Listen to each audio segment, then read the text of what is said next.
The fight against HIV and AIDS begins with a test. China now does more HIV screening than any other country in the world, witnessing a rise in the number of people getting tested in recent years.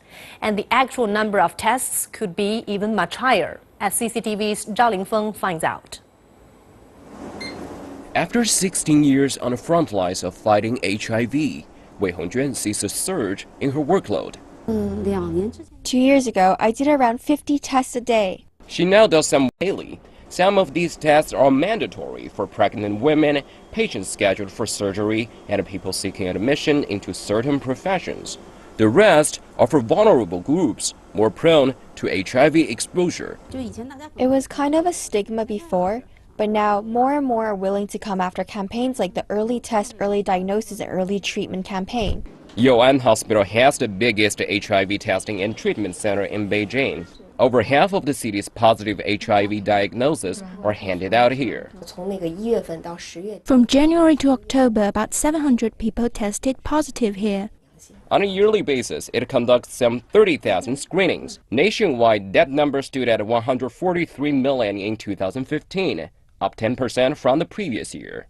Most screenings are carried out in government-run testing clinics or public hospitals just like here, but a fraction of tests remain uncounted, and those numbers are on the rise.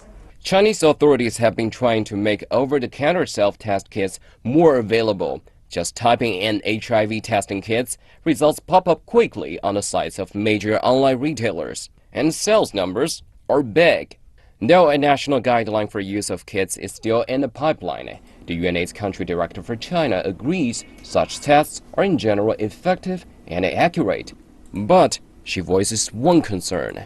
What we don't want is that HIV self-test kits are used without a human rights framework where they may be abused, and that of course is not a good thing and must be reported.